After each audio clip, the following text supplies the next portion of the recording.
Middle East War of June of 1967 caused major changes to the maps, the people, and the governments in the Middle East. The early morning of June 5th exploded with the surprise attack of the Israeli Air Force on the Egyptian airplanes on the ground. 80% of the Egyptian Air Force was destroyed. By June 7th, Israel had destroyed the air forces of Egypt, Syria, and Jordan. They had control of the Sinai Peninsula, Jerusalem, the West Bank, and Gaza. On June 8th, the USS Liberty, America's most sophisticated intelligence ship in 1967, was attacked by Israeli air and naval forces in international waters, 13 miles off of El Arish in Sinai.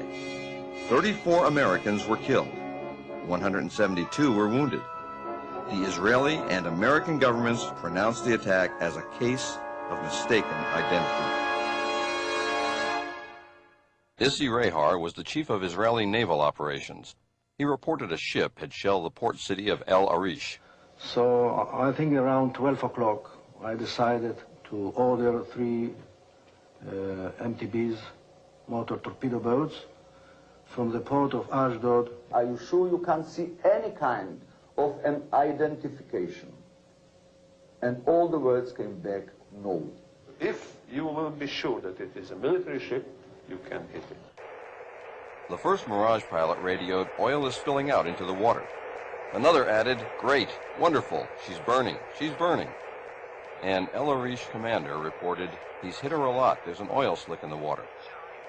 Then headquarters asked, "Menachem, is he screwing her?" The next wave was super Mysteres with 1,000-pound bombs and canisters of jellied gasoline.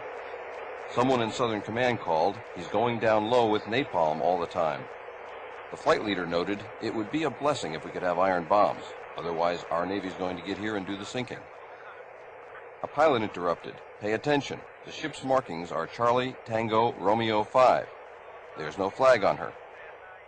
And headquarters ordered, "Leave her." The time now is 14:12, and he says, "I see CTR 5. And the minute we hear that, the Air Force stops all operations and says, "All our aircraft, all our attack aircraft, please stop." I must say that at that point in time, in my mind, it was an American ship. But that opinion was not shared by the commander of the torpedo boat squadron. He believed it to be a small Egyptian freighter, the El Qasir. We told him there are some doubts about identification. These doubts, incredibly, did not reach the commanding officer who ordered the torpedoes launched. That the order did not reach the commanding officer on the bridge where you launched the torpedoes. At about a range of 1,000 yards, or a little bit more than 1,000 yards, I ordered to prepare the torpedoes and ordered that all commanders will take the action of firing torpedoes.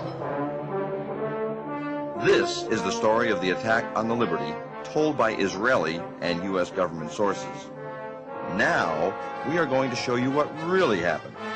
The survivors of the 294-man crew of the USS Liberty will tell you their story.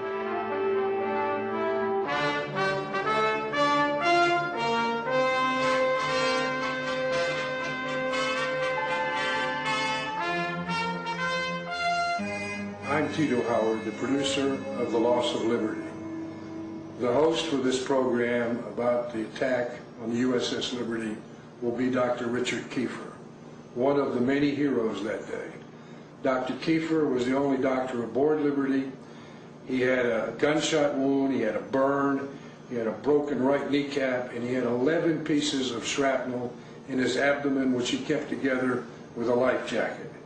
That man stood on those legs for 28 consecutive hours, saving American lives and limbs. This film should shock decent Americans. Above all, men and women who served in America's armed forces.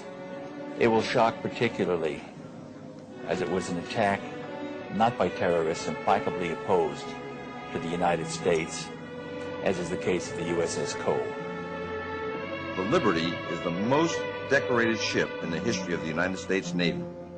840 medals, including the Medal of Honor for her skipper, the Presidential Unit Citation for her crew, 2 Navy Crosses, 11 silver stars, and 204 Purple Hearts.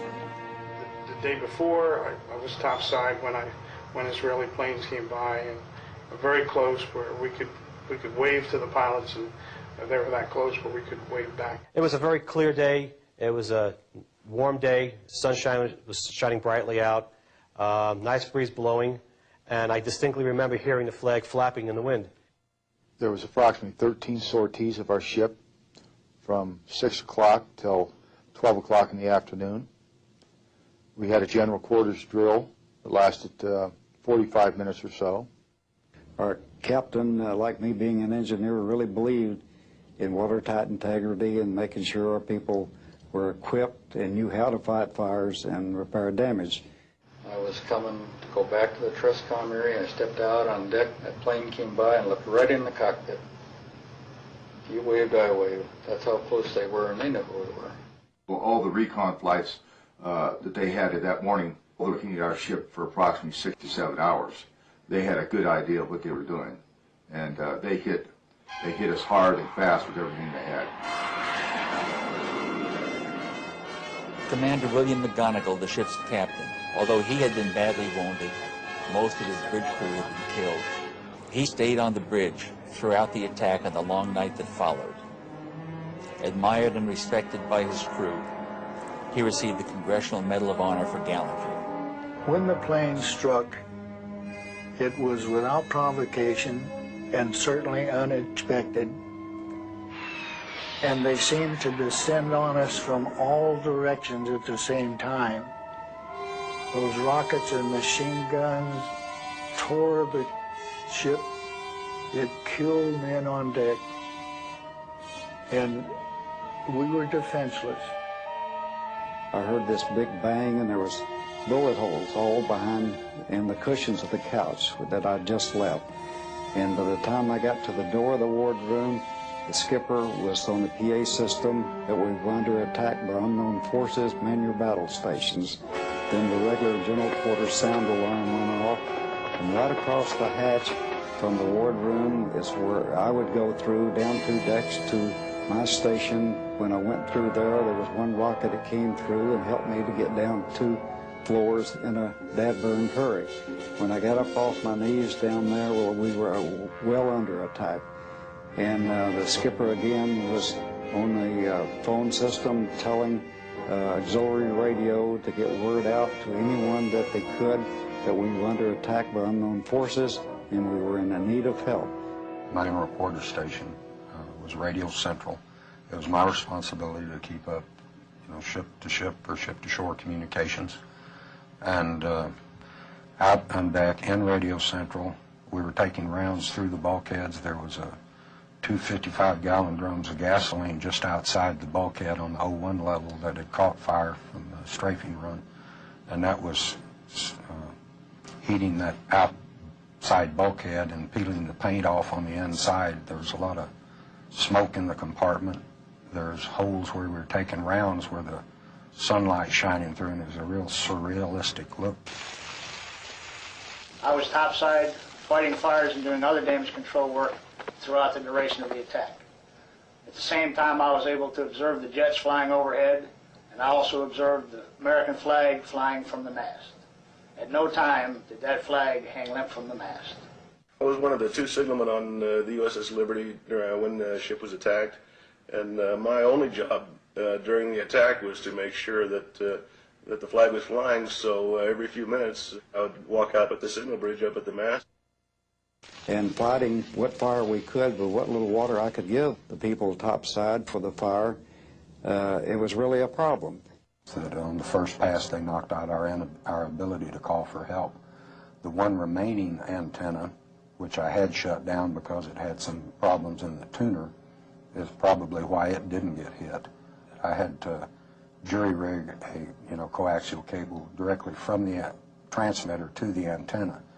So we were working feverishly to try to get a signal out at that time, and then finally there was we were able to get a signal to the 6th Fleet, and then I was listening or monitoring that communications, and they said that they would be sending aircraft, and so at that point, we just felt overjoyed that knowing that there was going to be aircraft coming to our rescue. The initial strike by the planes on the ship commenced at about 5 minutes after 2 in the afternoon of 8 June. And the attack lasted about 20 minutes. The ship was fired at from port to starboard, starboard to port, stem to stern, and there was not a single compartment above the waterline that did not have one or more direct penetration by a rocket, machine gun, and they also dropped napalm on the bridge of the ship. At 2:35 p.m., Defense Secretary Robert McNamara recalled the 12 Navy fighters that had been sent to our defense by the carrier Saratoga. At that time, no one aboard the Liberty had identified the attacking Israelis. It was 1.5 hours later that our embassy in Israel first told Washington that Israelis had attacked a ship, possibly a U.S. Navy ship. How then did McNamara know to recall the help sent to defend the Liberty? When the ship came under attack. Now hear this, General Quarters, this is no drill. The ship is under attack by unidentified aircraft. And there were pings. We heard a lot of pinging, which were bullets running across the deck, and then we heard explosions. We didn't know what was going on, but of course General Quarters had sounded, so we battened down the hatches, and we started doing what we were trained to do. We were under attack. We could hear these shells hitting the ship. The whole ship would ring. It was like you were on the inside of a huge bell and someone beating on it with a sledgehammer. The aircraft take pictures as they fire their guns. These are used for analysis of their tactics, and these are used for confirmation of the damage that they've done. These pictures have never been publicly presented. Lieutenant Ennis was sitting on the deck, and it was blood coming out of his mouth, and his knee was damp. He had an injury in his knee, and it was blood coming out of it. Lieutenant Toth had got blown off, I think the 04 level, but I come across him, and he was just peppered from head to toe with shrapnel. And I covered him up with a blanket. My brother, he was sent to on the bridge of the ship to find out what was who the planes were, where they came from. They had no markings. That's against the Geneva Rules of War right there. He received a Silver Star for his efforts. He was cut down by the planes. The captain, initially after the attack, sustaining shrapnel wounds in his knee, and somebody put a tourniquet around his leg, and I got coffee. I think about 5 cups of coffee went down the captain to keep him going. It was impressive because with all the blood loss and everything, he was going all night long. A short time after the air attack had been completed, the 3 torpedo boats approached us from our starboard quarter at high speed and in an apparent torpedo launch attitude. The 3 Israeli torpedo boats fired 6 torpedoes at the Liberty. Because of Captain McGonagall's handling of the ship, 5 missed. Intelligence base was destroyed. 25 American sailors died almost instantly. This hole in the side was in excess of 40 feet in diameter. You could put your whole house in that hole. And we were right in the middle of it. We couldn't believe what we saw. You couldn't walk around that part of the deck without stepping on a piece of someone. In fact, Phil Turney and myself had found a shoe with a foot still in it. I do remember the alarm for standby to abandon ship. Don't believe your station yet. They were preparing to, and then that was called off because apparently the life rafts had been shot up.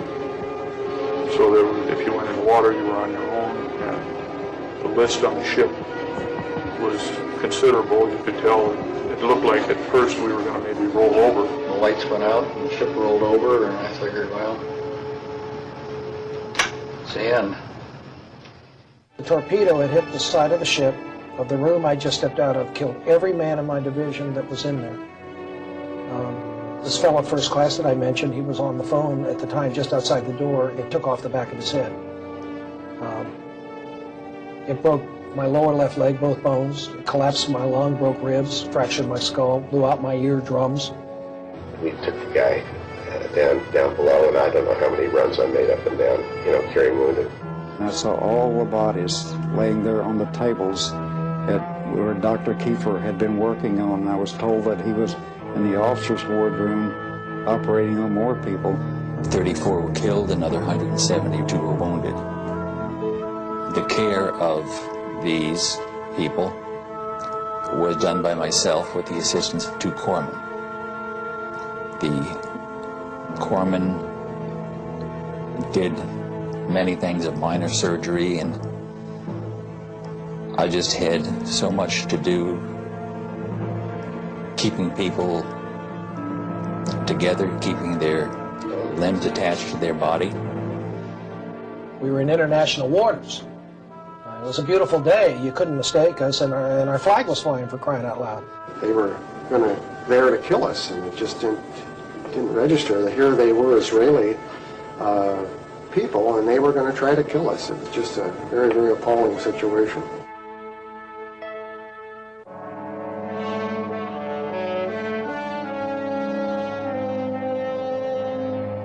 A strange quiet descended on the Liberty crew. After the explosion, the pounding of machine gun bullets slowed and stopped. Fires were put out. The stunned, angry, and exhausted crew caught their collective breath.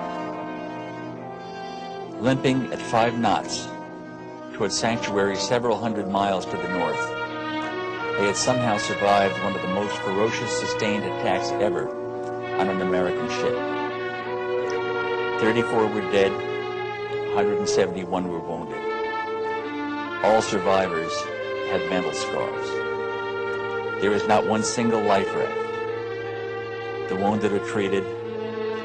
Sailors remember that they were promised help. They expected that help. That help, in the form of phantom jets from the USS Saratoga, was on its way. It never arrived. It would be the next morning, 17 hours after the attack began, before they would see an American face. Finally, the USS Davis, and later the USS Massey, came alongside the Liberty. Many of their sailors wept as they boarded the Liberty, saw open decks stained with American blood, and parts of American bodies on the deck. Helicopters from the USS America arrived several hours later to medevac the most seriously wounded Liberty sailors back to that carrier. The air attack by 2 squadrons of Israeli aircraft, French-built Mirage 3s and Super Mystères, 821 rocket and cannon holes were found in the Liberty. Canisters of napalm had torched the ship. After the ferocious air attack, Liberty was pounded by 3 Israeli torpedo boats. One of their 6 torpedoes struck the Liberty, left a gaping hole at the water line. There were thousands of holes from armor-piercing machine gun bullets. They sank life rafts, shot at firefighters and stretcher bearers, at the bridge and into the engine room.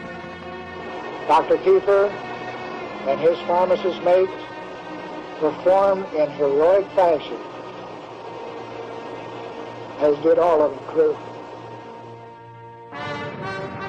About the same time, Israeli land and air forces attacked the Golan Heights in a well-planned and executed strike. The attack, the recall, the jamming, the pounding, the torpedoes. Somehow the Liberty survived. And almost immediately, the second part of the outrage, the cover-up by the Israeli and the American government, began. I had to go to work at midnight, and I'm trying to sleep. Just thinking about how we had been so shafted by our government, the Israeli government, told to shut up, no chance to talk to one another. And it angered me. It really, really angered me. On the day of the attack, I tried to coordinate communications. The Israelis had taken out all of our transmitting antennas. My RMs, not knowing any better during the strafing runs, were stringing long wires so that we could get an SOS out. And thanks to them, the ones that survived, we did get an SOS out to the USS America. Without George Golden, the ship would have sunk. Had it sunk, I assume when debris washed ashore the next day, it would have been blamed on Egypt. There were many, many miracles that day. I shouldn't be here. After watertight integrity had been established and the hatch had been sealed, they reopened it as I floated by. Bud Schnell, went down and pulled me out. I'm just supposed to be here. None of us should be alive today. Much to my dismay, I personally witnessed the machine gunning of life rafts as they floated by the Israeli torpedo boat crew members, raked the life rafts thoroughly with machine gun fire, making sure that if there had been anyone in the life rafts, they would not have survived. After the Israeli torpedo blew a huge hole in the Liberty, the last 3 life rafts were put over the side. Israeli torpedo boats sank 2 of those rafts, took the 3rd aboard. We were left with no rafts, nothing that could float. Shooting life rafts on a ship in distress is a war crime. Worst of all is what our government is doing to cover all this whole thing up. When I heard that Johnson, in the heat of the battle, was telling the Admiral Geis of the 6th Fleet that he didn't give a damn if every man drowned and the ship sinks. He said, I don't give a damn if every man drowns and the ship sinks. I don't want to embarrass our allies. That made me sort of wonder, with unmarked planes, how did he know it was our allies? We should have had planes on site 45 minutes into this 2-hour attack, and they never showed. So did Israel apologize and then continue to attack us for an hour and 15 more minutes, or were we being lied to as to the conditions and why they recalled the planes? And because of the top secret operation of Liberty and it being the sensitivity of it being Israel, our closest ally, who accidentally attacked the ship, that we are ordered not to grant any interviews. You know, don't discuss this among yourselves, referring to the attack. Don't get over on the beach drinking in the bars and running your mouth. And he says, in fact, if you go ashore in Malta, you will remove your ship's name from your jersey or go ashore in civilian clothes. Well, another light goes off in my mind. Here's a flag admiral in the middle of the gung-ho 6th Fleet telling enlisted men to go ashore in civilian clothes that we're not even authorized to possess. And he says, you know, so that we won't be singled out and be asked questions about it. And he says, don't discuss the attack among yourselves. Don't write your friends back home about it. He says, in fact, when you get back home, don't even discuss it with your wife and family. And he said quite sternly, just forget it ever happened. And he says that repercussions for violating these orders to silence could result in your court-martial, imprisonment for violating national security, or worse. I noticed a very large helicopter with Israeli markings hovering very close to us. I looked in the door of the helicopter, which was open, and I could see a number of Israelis carrying automatic weapons. They had just heard that the 6th Fleet had finally launched aircraft to come to our assistance, and so they just left the scene. Helicopter gunships, I'm sure in my mind, would have picked off survivors if we'd abandoned ship. They were sent there to finish us off. The aircraft were sent to make us incommunicado so we couldn't send an SOS out. The torpedo boats were sent to sink us, and the helicopters were sent to pick off survivors so there'd be no trace. It was a perfectly executed military operation. If you look at the photographs of the Liberty after the attack, on the first strafing run, they used heat-seeking missiles that took out the tuning section of every transmitting antenna on the ship. In less than 2 seconds, they had taken out all our communication capability. The attack on the USS Liberty lasted as long as the attack on Pearl Harbor, about 2 hours. You've heard the outrageous, implausible Israeli version of the attack on Liberty, told by their first-hand observers. You've heard what actually happened, told by the valiant Liberty crew. Now, hear what some of America's greatest heroes and leaders have to say. Colonel Mitchell Page was the last Marine standing after repulsing a Japanese regiment on Guadalcanal. We all know that this was in international waters. It was an unprovoked, intentional attack on a U.S. vessel with one objective: to sink it and kill all aboard. Unprovoked attack. I think it was dastardly. I think it was a betrayal of any friendship that we may have had with that nation, and I think that it should be exposed to the entire world and all brought out so that the whole world would know the actual truth about that particular day in 1967. And very widely could see this was an American ship. And not only did the Israelis attack it, they did this with their Army, Navy, and Air Force. Though badly wounded, Navy Master Chief Bob Bush held off a Japanese advance while saving his commanding officer's life. You know, it's impossible for me to figure out why maybe I would sit here and attack you when we're friends. I mean, they're getting our money to buy those French airplanes, and then they turn around and attack our ship when they can see that it's our ship. It's absolutely uncalled for. Army Colonel Lou Millett led the last bayonet charge against vastly superior Chinese forces in Korea. I was in World War II. I studied all the different types of aircraft so that when I shot at a plane, I made sure I was shooting at the enemy and not ours. They know what those ships look like, and if they don't, I can't conceive that they don't know. I do know this. It was a criminal act. It was an act of war. It's as bad as Vietnam, allowing people who would try to save people from tyranny to die for nothing. Admiral Thomas Moorer is the longest-serving active four-star admiral in American history. He is the only American admiral to have commanded both the Atlantic and Pacific fleets.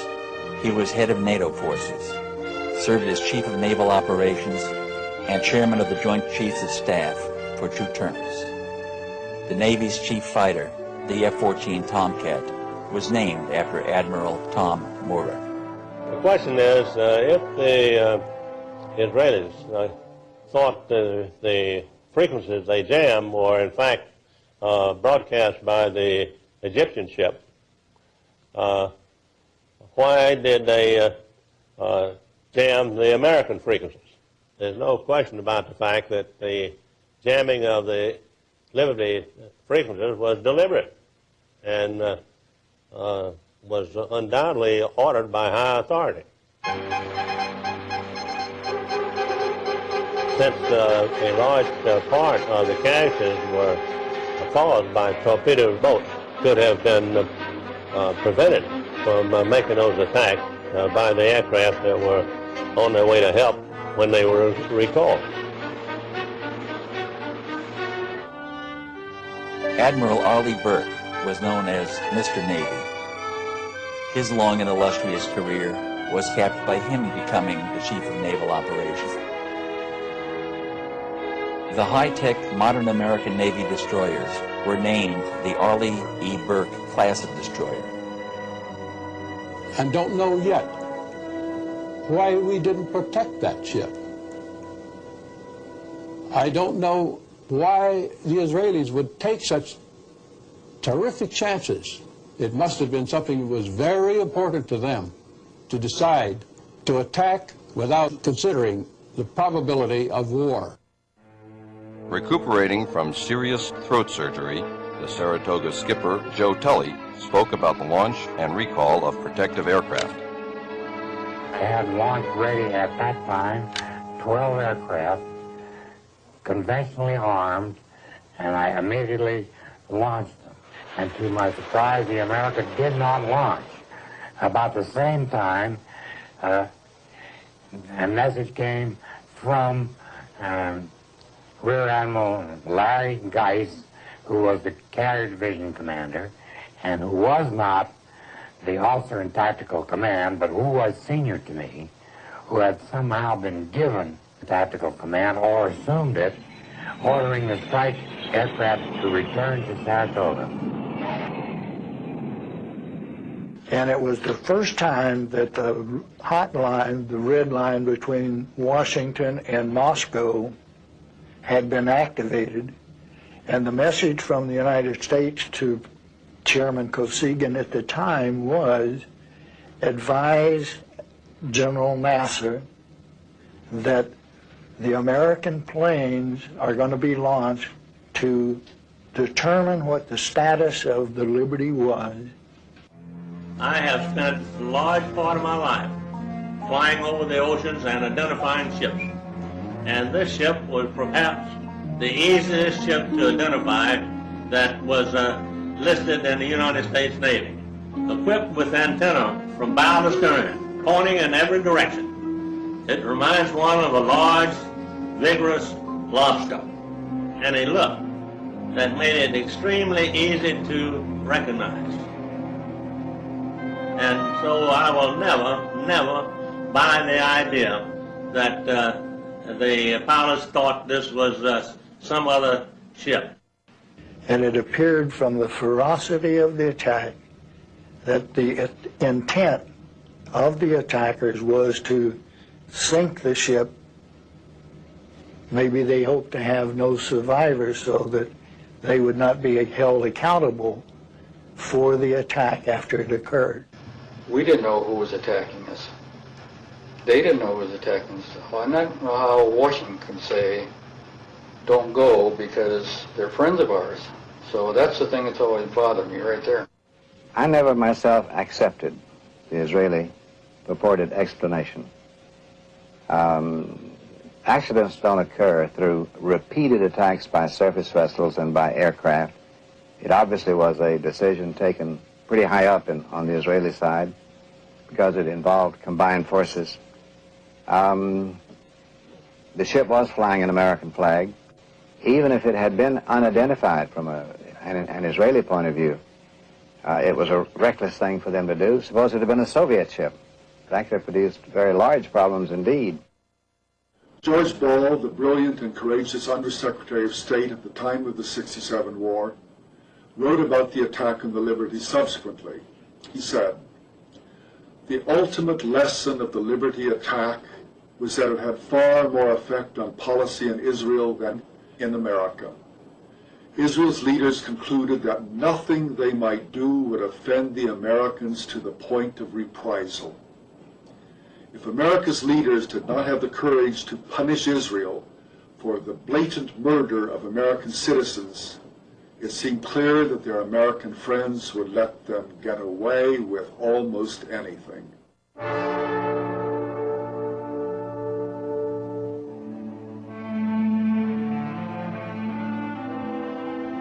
Fleet tug Papago would be our escort into Malta.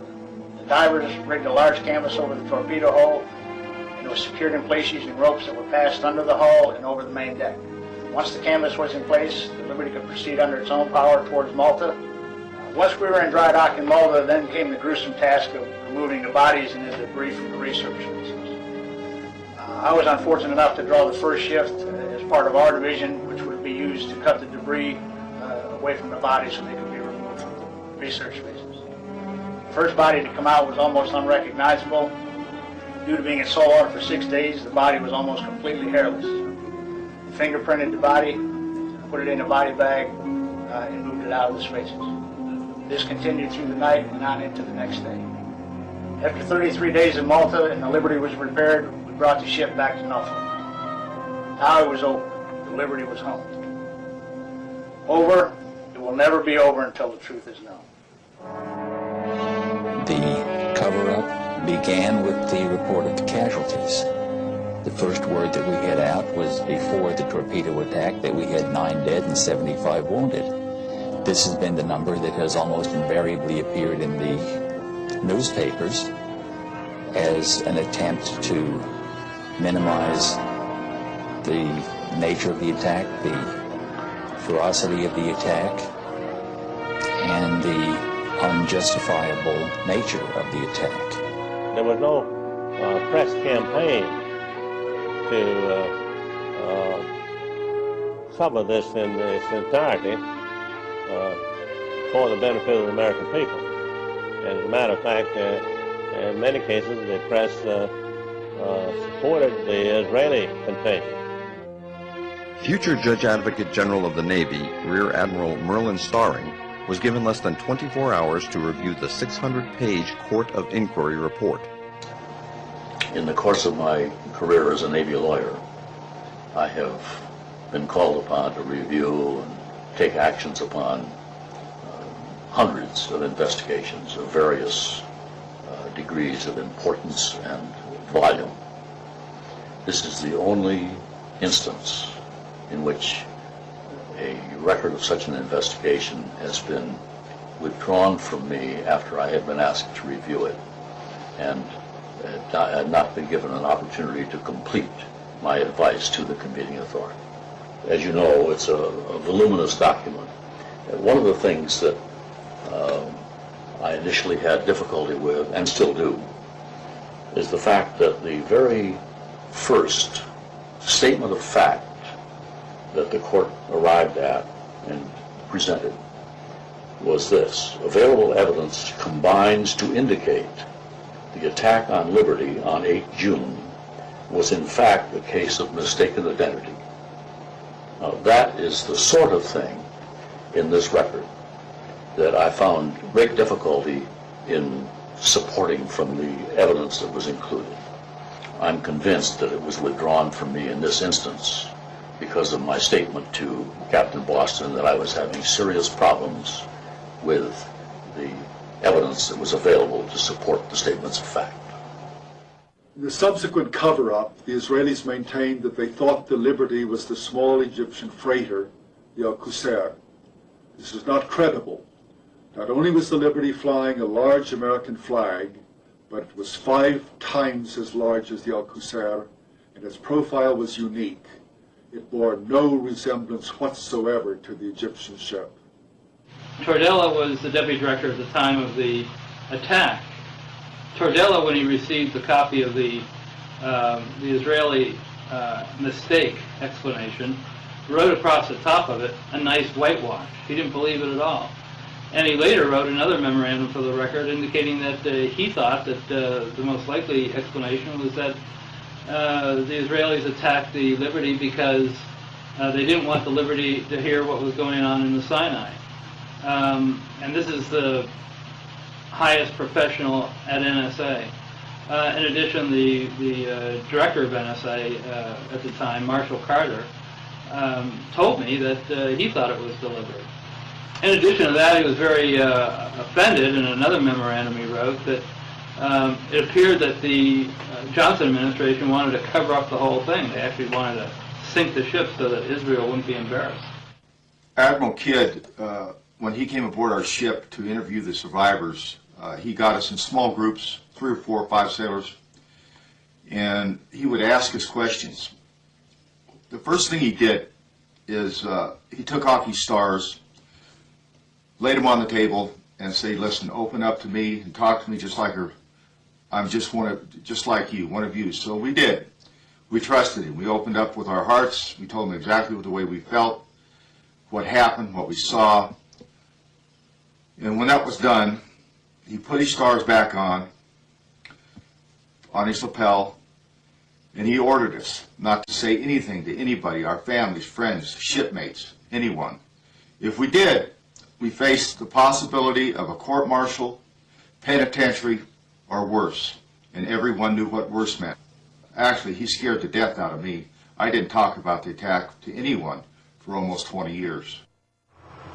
Not knowing why they did this, and not having our government back us, then and now. It's an open sore. It's festering to this day. It's not going away. I think it's important that we do have an investigation. I would never give up on that until I'm too old to come to these things. It needs to be done. Pete Bucher from the Pueblo said he wouldn't even have gone if he could have known what really happened to us. All he knew was some piddly little thing he heard about on the news. In late 1991, Dwight Porter, who was ambassador to Lebanon during the 1967 war, told columnists Evans and Novak that immediately after the attack on the Liberty, the CIA station chief handed him intercepted messages between the Israeli war room and their planes. The pilots were given orders to attack the ship, and they replied immediately that it was an American ship. The Israeli headquarters responded, "You have your orders, attack the ship." The pilots tried once again, "But it's an American ship. We can see its flag." And headquarters insisted, "You have your orders, attack it."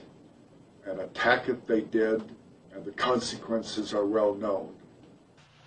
So one of the things I found out was that had never been discovered before was the fact that at the time the Liberty was attacked, the NSA also had an eavesdropping plane flying high above the scene of the action.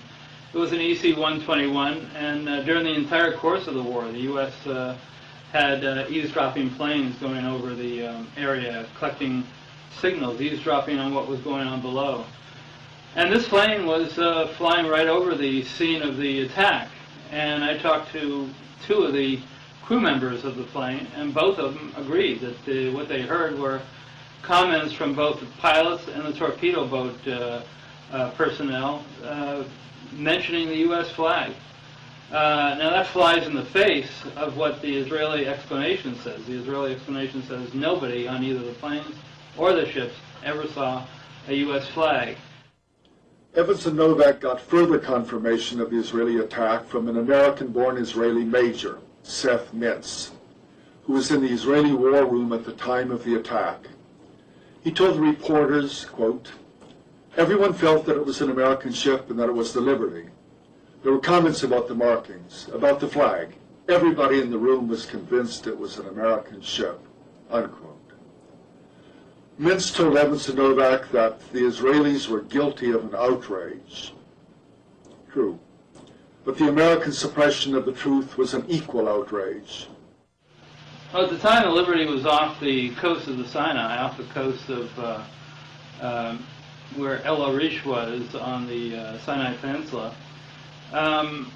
According to Israeli military historians who wrote reports of it at the time, and other eyewitnesses, the Israeli military was killing prisoners, Egyptian prisoners, committing war crimes, desperate acts of war crimes in order to, so they wouldn't have to transport the prisoners because they had no place to put the prisoners. They decided to take the most expedient method and just kill them. If the planes dispatched by the Saratoga had continued to the rescue, the Israelis would have been driven off. But Washington took the Israelis at their word. They said they had recognized their error and they apologized. And the attack had already stopped, they said, but they were lying. The attack continued for another hour and 20 minutes, during which 25 more American sailors died and 110 more were wounded. All would have been spared if the American planes sent to help them had not been recalled by Washington. The point was the attack did take place. There were a lot of reasons that the Israelis would have wanted to hide things from the U.S., and that's why there is a need for investigation. I mean, you're not going to take the word of somebody who was the principal person who caused it. That'd be like taking the word of a defendant in a shooting. Every one of the 1,000-odd clashes between Syria and Israel between 1948 and 1967 was examined by the UN Truth Supervisory Commission, which found out that only a very, very few had been caused by the Syrians. A few dozen of the clashes were ambiguous, and all of the rest were caused by Israel. Well, there were many officers of many nations, and they all reported the same thing. Could they all have been lying? Still, we no longer have to rely only on the UN documentation. Moshe Dayan, who commanded the Israeli forces in 1967 and had given the order to occupy the Golan, gave an interview to an Israeli journalist in 1976. The interview was kept secret until April 1997, when it was published in an Israeli newspaper. It has been authenticated by Israeli historians, and General Dayan's daughter, Yael, a member of the Knesset, insisted that it be published. Why did he give the order? To convey. Essentially, it was because of pressure from the would-be settlers in the Golan, who convinced Levi Eshkol, the Israeli prime minister, to occupy the heights and the fertile lands beyond. And when asked if that were all there was to it, Dayan replied, "I can tell you with absolute confidence that they were not thinking about security. They were thinking about the heights land. I saw them. I spoke with them. They didn't even try to hide their greed for that land." The best one is the one where they wanted to Golan Heights. And Johnson said, that's enough. And they needed another day to get the Golan Heights, which they still have, which I didn't think you were supposed to do, take land from another country and keep it. If we could get the truth of the Liberty out, that it would change history, I think, in this country. I cannot, absolutely can't see why our American newspapers and TV people have helped to cover this up, but not covering some of our stories. The Navy Board of Inquiry would not admit testimony about the jamming, the recall, the unmarked planes, the shooting of life rafts, and other material that we tried to present. They asked questions. We were allowed to answer those questions, period.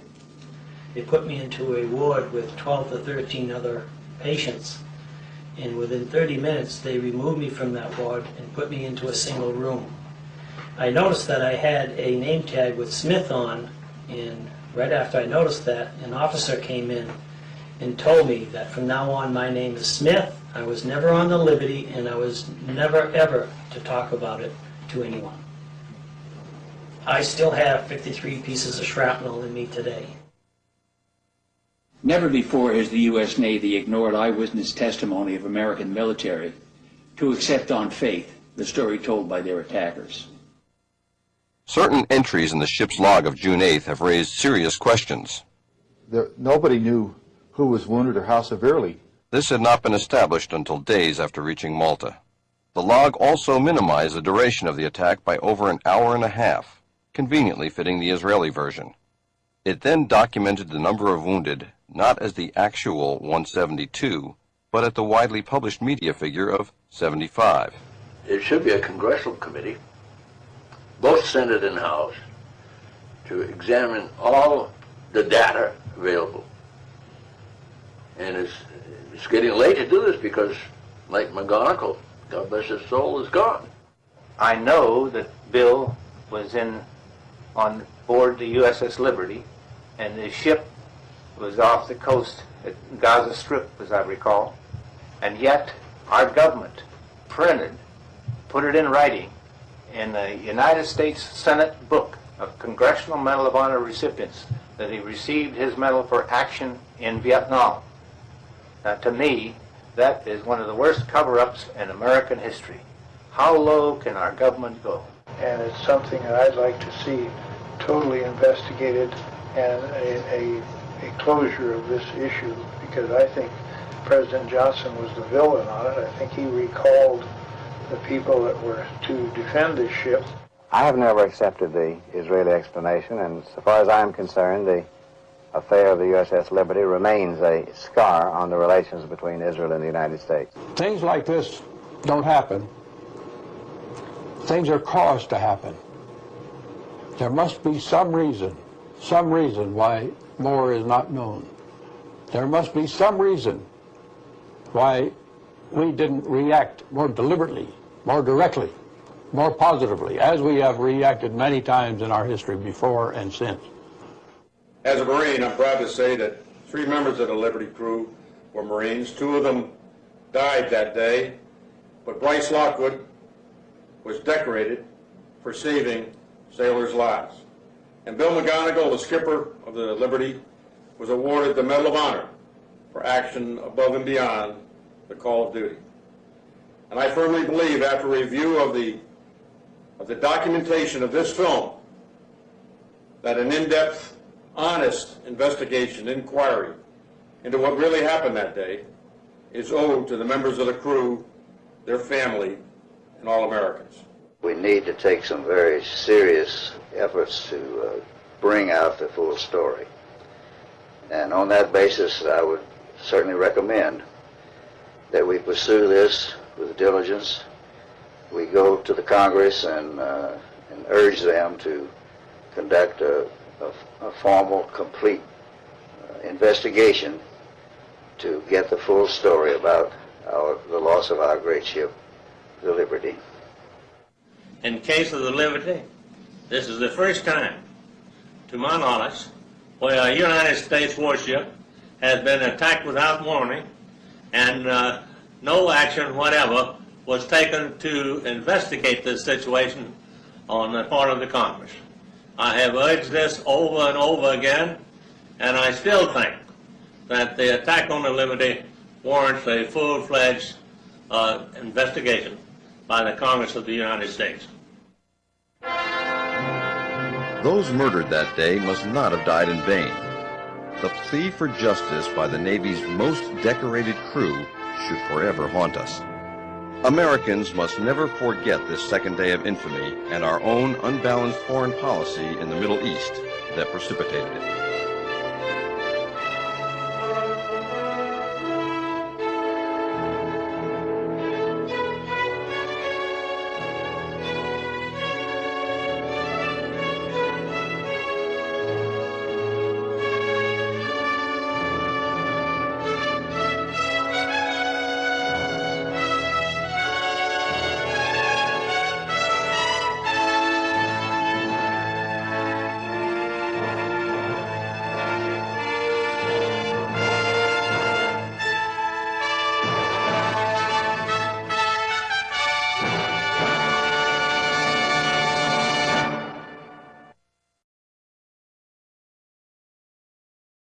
June 8, 1967 was a clear, sunny day with unlimited visibility. It was such a nice day that as the USS Liberty floated in international waters 14 miles north of the Sinai Peninsula, sailors were sunbathing on the spy ship's deck.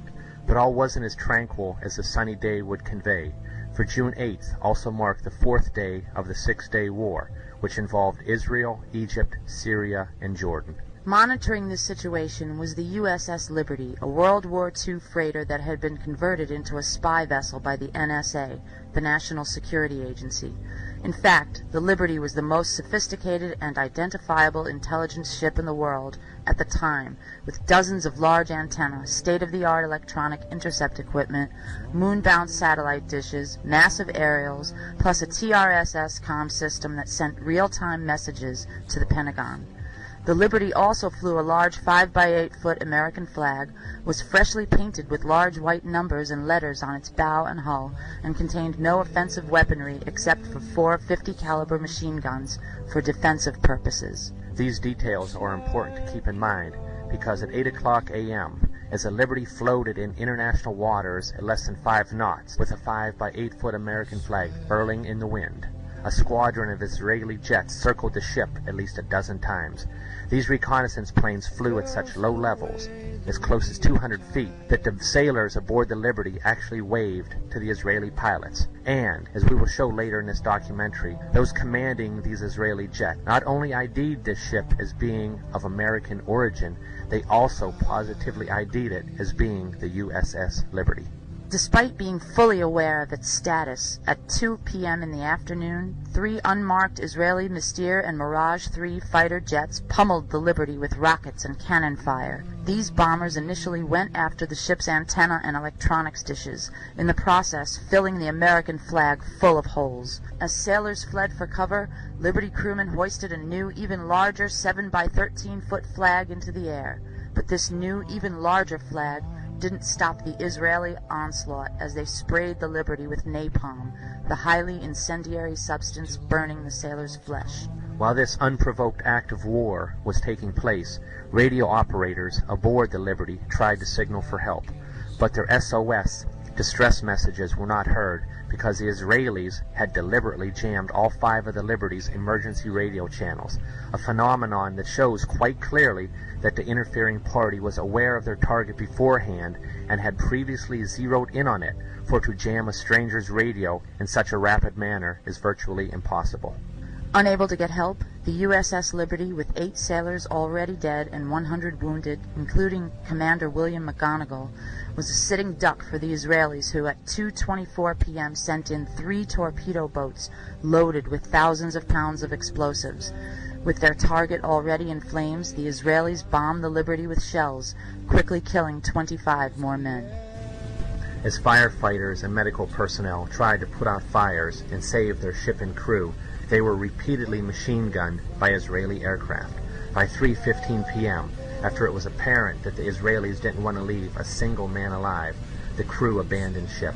But as the surviving crewmen fled for their lives, Israeli warships at close range sprayed those rafts aboard the ship with gunfire, along with those carrying the wounded that had already been lowered into the water.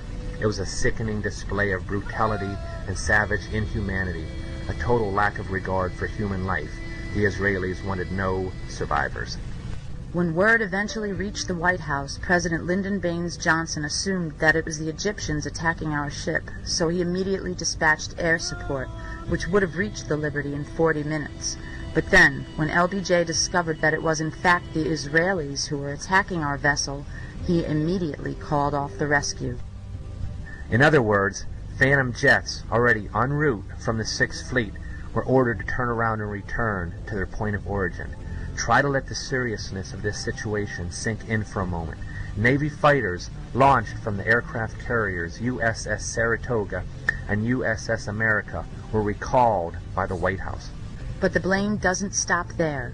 Defense Secretary Robert McNamara and National Security Advisor Walter Rostow at first ordered instantaneous retaliation, but upon discovering that the attack originated from Israel's Haifa base, McNamara called off the exercise. In fact, it was reported later that Robert McNamara was so irate when discovering that Liberty radio men contacted the USS America that he barked, "Tell the 6th Fleet to get those aircraft back immediately." Due to this traitorous behavior, the USS Liberty had to wait 16 hours after the attack stopped before they were rescued by our military forces. It is the only instance in American naval history that a rescue mission was aborted while an American ship was under attack. In all, the Israeli attack on America's USS Liberty, a ship that sat almost motionless in the water with no offensive weaponry while sailors sunbathed on its deck, lasted for 2 full hours, equaling the length of Japan's infamous attack on Pearl Harbor. 821 holes were found in the ship, resulting from aircraft rockets, cannon fire, and torpedo blasts, while over 3,000 holes from Israel's machine gun fire were also counted. Far more tragically, the Israelis killed 34 Americans that fateful day, wounded 171 more, and instigated the worst U.S. naval losses since World War II. And even though U.S. Secretary of State Dean Rusk and Joint Chiefs of Staff Admiral Thomas Moore called this attack deliberate, to this day not one guilty party in Israel or the U.S. has been brought to justice.